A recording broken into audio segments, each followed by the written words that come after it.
Over the screen, you may see a painting. This painting is made by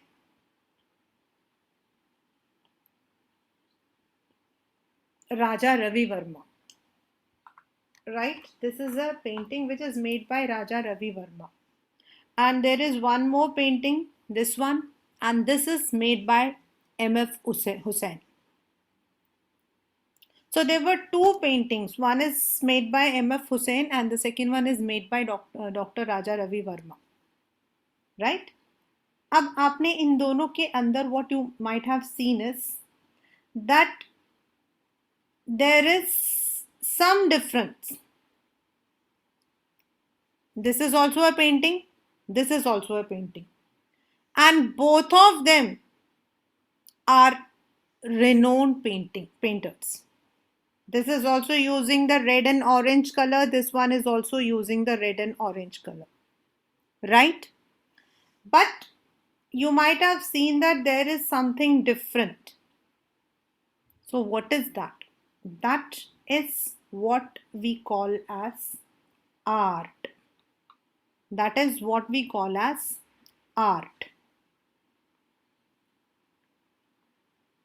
Now what is the meaning of art? Means आपके पास पहले से ही you will be having some pre-existing knowledge, जैसे कि आपको strokes कैसे draw करने हैं.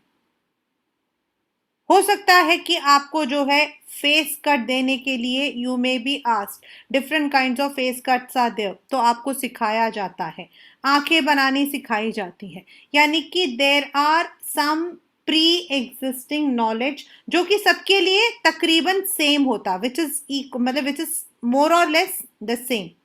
अगर आप किसी से भी बोलोगे व्हाट इज लैंडस्केप, तो the person might give you this kind of thing कि लैंडस्केप का मतलब होता है this kind of thing where the mountains are there, where you are finding the water, where you are finding some. So basic यही है, लेकिन हम इसको कितना डेवलप कर सकते हैं that depends upon the creativity. That is what we call as personalised applications. यानी कि हर एक इंसान, अभी जो मैंने आपको दो एग्जाम्पल्स दिए हैं, one is of Raja Ravi Varma and the second one is of M F Hussain. You might have seen दोनों ने ऑरेंज कलर यूज किया है, एक ने किसी और चीज के लिए, तो that means both of them are using personalised applications of their knowledge. And this is based on practice and creativity. How they create, how they practice, that depends. तो आर्ट के अंदर जो है, if we say a person is an artist, the person is an artist, like I spoke about Raja Ravi Varma. तो if he is an artist, he has some existing knowledge, his own application, and how he has practiced and created it. अब question आता है कि if management, क्या management भी एक art है? If management is an art,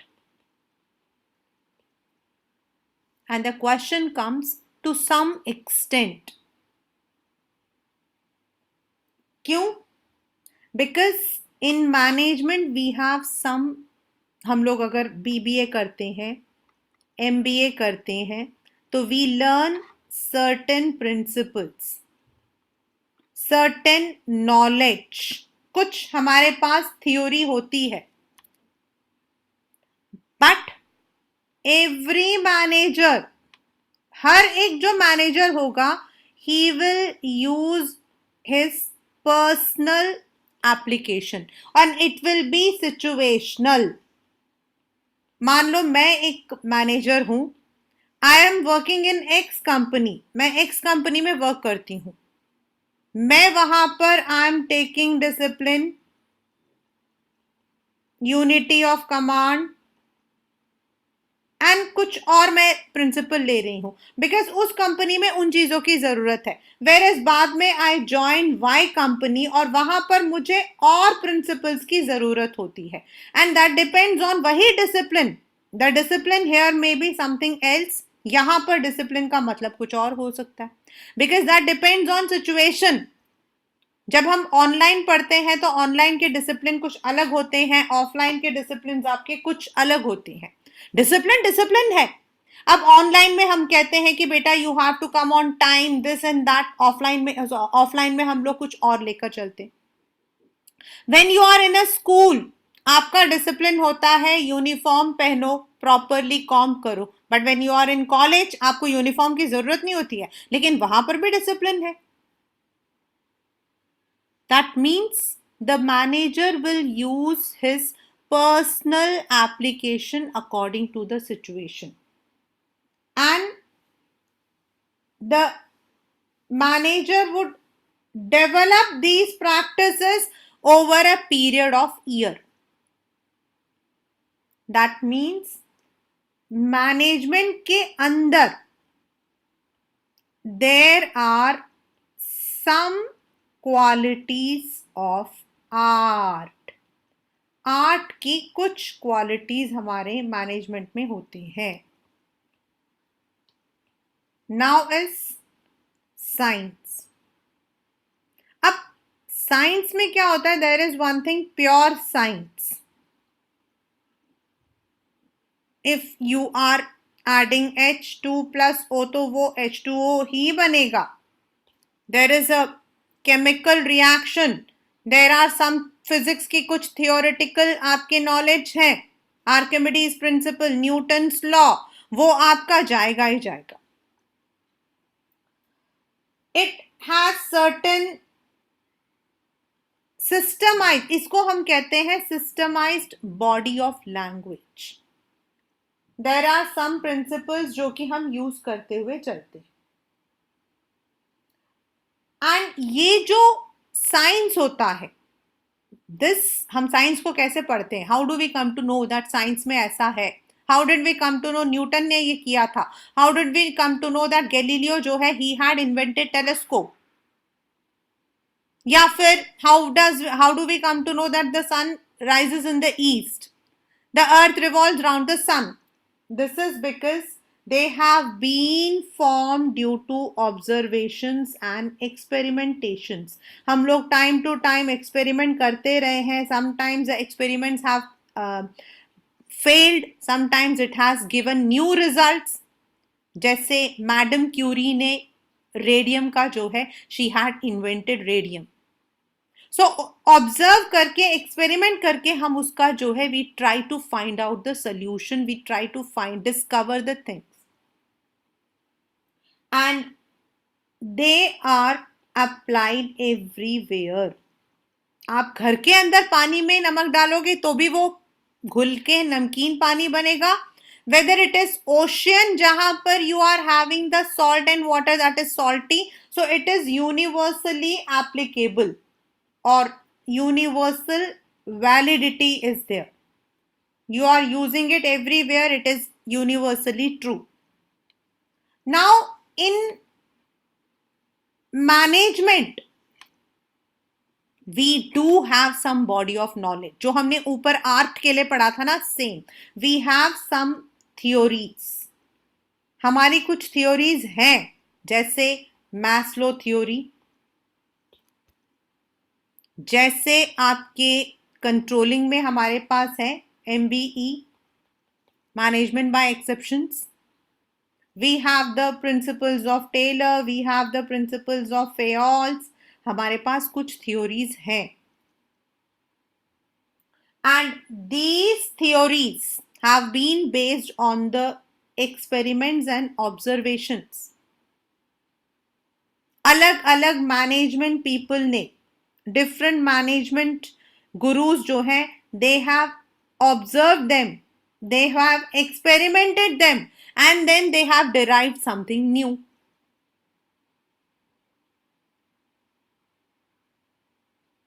But ये जो थर्ड है, that is universal applicability. This is not in management. आप हर सिचुएशन में सेम थ्योरी को नहीं आप जो हो यू कैन अप्लाई. जैसे if you are using a beaker, उसके अंदर पानी में नमक डालोगे then also it will be salty, but this theory can not be use with management. So management के अंदर observation, then pre-knowledge, these theories are there, these qualities are there, and that is why हम कहते हैं कि management जो है it is as an art and science. Art और science के जैसा इसमें कुछ कुछ जो है there are some qualities.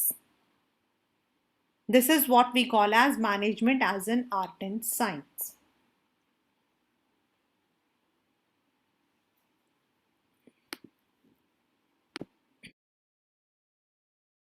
जो टेलर है, he had also Taylor as well as Taylor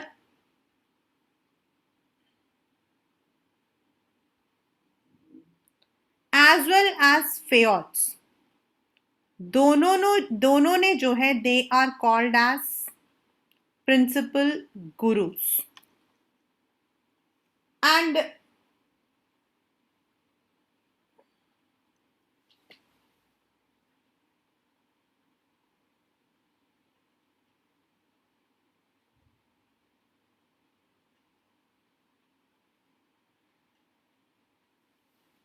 दोनों ने कुछ ऑब्जर्वेशंस किए ओवर अ पीरियड. अभी हम लोगों ने ऊपर पढ़ा था, just we had studied that management जो है उसके जो प्रिंसिपल्स होते हैं they are derived after a long observations and experimentation. तो जो टेलर है he also did certain observations and Fayol's also. Now Fayol's का जो एडमिनिस्ट्रेशन है मींस ऑफिस जहां आपका सुपरवाइजरी लेवल से ऊपर मिडिल लेवल या फिर उससे ऊपर वाले जो लेवल है वहां पर एप्लीकेबल होता है. Basically where there is office वगैरह है.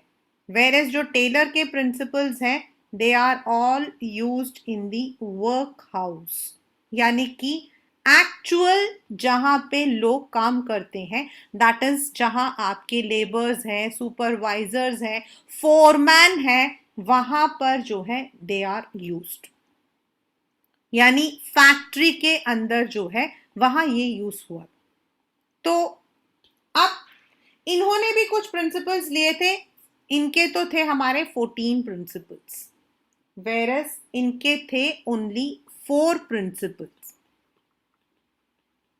And these principles were science, not rule of thumb. अभी हमने ऊपर ही किया था that based on certain theoretical. Science का मतलब हो जाता है where you are having the cause and effect. पक्का. Harmony not discord. मिलजुल कर काम करना, यानी कि you can also call it as the spirit of cooperation, और इसी का extension cooperation not individualism, and development of each and every personnel to his or her capability. ये तो उनके प्रिंसिपल्स थे. लेकिन उसके अलावा he used some techniques. मतलब ये जो प्रिंसिपल्स ऊपर उन्होंने डिराइव किया था ना, उसके पीछे उन्होंने कुछ स्टडी की थी, कुछ टेक्निकल स्टडी किया था, और उसको उन्होंने जो है टेक्निक, यानी कि टेक्निक का मतलब होता है तरीका, method. The technique of writing exam.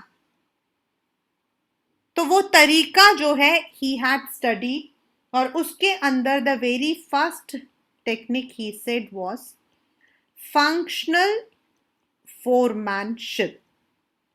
Now this is what we call as division of work in Fayol's language. अब यहां उन्होंने जो है लिखा है फंक्शनल फोरमैनशिप, यानी कि on the basis of the functions performed in the company. उनका मानना था that there should be, planning को अलग करो और एग्जीक्यूशन, यानी कि जहां उसको हम करते हैं, एग्जीक्यूट करते हैं, उसको अलग कर दो. And under the planning there should be 4 foremans, यानी कि 4 अलग अलग लोगों को काम करना चाहिए. एक इंस्ट्रक्ट करेगा, दूसरा रूट, यानी कि what will be the method 1 2 3 4 वो बताएगा. तीसरा टाइम एंड कॉस्ट का एफिशिएंसी देखेगा. एंड फोर्थ डिसिप्लिन को मेंटेन करेगा. यानी कि एक काम को करने के लिए he said there should be 8 people over there. एक इंसान, यानी कि जो लेबर फोर्स है उसको एक इंसान इंस्ट्रक्ट करेगा, एक उसको रूट, यानी कि फर्स्ट ये करना, सेकंड ये करना, तीसरा उसको टाइम एंड कॉस्ट का एफिशिएंसी बताएगा, फोर्थ उसको डिसिप्लिन बताएगा. जब अब ये जो है लेबर जो है he has entered into the factory, वहां पर एक आदमी होगा जो स्पीड को चेक करेगा, दूसरा होगा जो मशीनों को, टूल्स को बिल्कुल सही तरीके से रखेगा ऑन देयर प्लेसेस, जगह पर, अपनी जगह पर. तीसरा होगा अगर मशीनें या इक्विपमेंट खराब है तो उसे रिपेयर करेगा. And last but not the least, जब काम हो जाएगा तो उसको जो है इंस्पेक्टर जो है चेक करेगा. जो फोर्थ इंसान होगा वो उसको चेक करेगा. This way there will be 4 people who will monitor the labours, जो काम करते हैं उनको मॉनिटर करेगा. यानी कि एक लेबर को काम करने के लिए पहले इंस्ट्रक्शन का, जो क्लर्क है उनसे इंस्ट्रक्शन लेना पड़ेगा, रूट क्लर्क से रूट लेना पड़ेगा, टाइम बता, कितने टाइम में करना वो बताना पड़ेगा, उससे रिलेटेड डिसिप्लिन क्या है वो बताना पड़ेगा. Then when he enters into the workshop, that is into the factory, speed boss उसके स्पीड को चेक करेगा, गैंग बॉस उसके सामान, जिस मतलब कि इक्विपमेंट, जिस इंस्ट्रूमेंट से वो काम करता है, whether they are on their places, वो चेक करेगा. तीसरा अगर गलत है, रिपेयर्ड है तो उसको रिपेयर करेगा. And when the work is done, inspector जो है वो उसको चेक करेगा. And this is also the violation of what we call as unity of command. ये डिविजन ऑफ वर्क तो है, काम को तो डिवाइड किया है, लेकिन according to division unity of command, 1 boss 1 subordinate. लेकिन यहां पर एक सबॉर्डिनेट के ऊपर 1 2 3 4 5 6 7 8 फोरमैन काम करते. And this is what he has called as functional foremanship. The second study that he has done is of method. Taylor का मानना था that there is one best way of doing any job.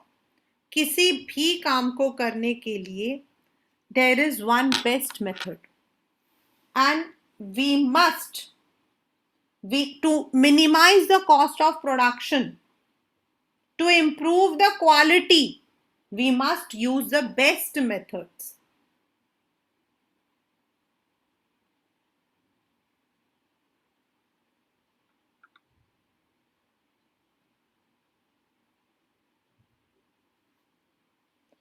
Third उसका मानना था, means आप किसी तरीके से काम करते हो, लाइक कॉस्ट एफिशिएंसी में क्या होता है, you have certain methods, so you need to study किस मेथड से काम करने में आपका जो है काम एफिशिएंटली एंड इफेक्टिवली होगा.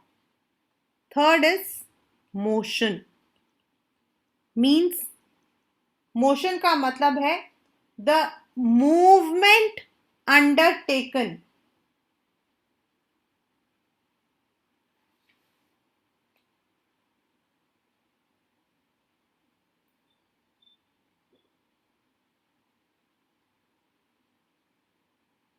The movement undertaken मीन्स कभी कभी क्या होता है, हम एक काम को करने के लिए एक सामान को हम घसीट रहे हैं, we are pulling the things. लेकिन अगर आप पुली रख लो, if you keep the pulley, तो वो जो सामान है वो जल्दी से ऊपर आ जाएगा. That means you can reduce a time again.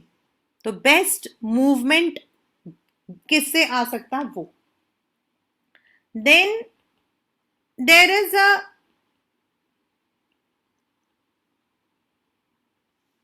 हर काम को करने का there is some probable time.